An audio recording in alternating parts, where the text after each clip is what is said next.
सुतीक्ष्ण जी को भगवान ने दर्शन दिया है। एक उनकी बड़ी रोचक घटना थी, जब हम सुन ही रहे हैं तो थोड़ा सा सुनते हैं। सुतीक्ष्ण जी छोटे से बालक थे, गुरुदेव ने सालग्राम जी दे दिए। गुरुदेव को कहीं किसी कार्य से बाहर जाना था, तो सालग्राम जी दे दिया और कह दिया कि बेटा मैं जब तक ना आऊं तब तक इनकी सेवा करना। अब काले काले सालग्राम जी।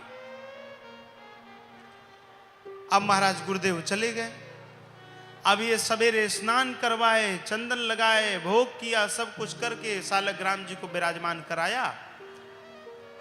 इतने में बाहर गए तो देखा कि बढ़िया जामुन पके हुए हैं पेड़ पर। जामुन काले काले होते हैं।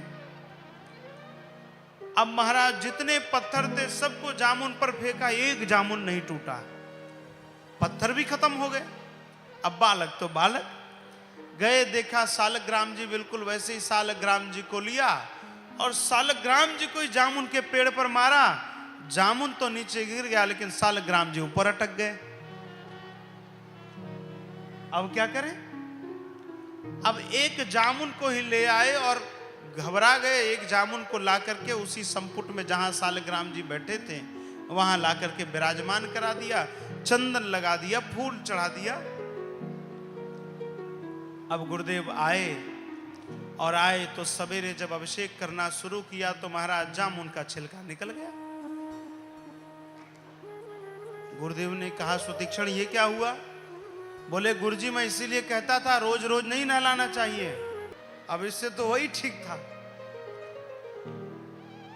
सो महाराज अब इधर गुरुदेव जब सालग्राम जी की सेवा करने लगे तो जामुन से छिलका निकल गया। गुरुदेव ने पूछा सुतीक्ष्ण ऐसा कैसे हुआ? सुतीक्ष्ण जी ने कहा गुरुजी मैं कहता था आप रोज रोज न स्नान कराओ, पुनि पुनि चंदन पुनि पुनि पानी, प्रभु जी सरी गए हम कहा जानी। गुरुदेव आप जो रोज रोज स्नान कराते हैं तो इनको जो है कुछ चमड़ी में एलर्जी हो गई, स्किन की एलर्जी हो गई है। सो महाराज गुरुदेव को क्रोध आया, गुरुदेव ने निकाल दिया आश्रम से। और आज उन्हीं सुतीक्ष्ण जी को मेरे परमात्मा श्री राम दर्शन दे रहे हैं। महाराज सुतीक्ष्ण जी को भगवान ने दर्शन दिया। सुतीक्ष्ण जी ने कहा प्रभु अब आप आ ही गए हैं तो गुरुदेव से मेरा मेल कराते जाओ।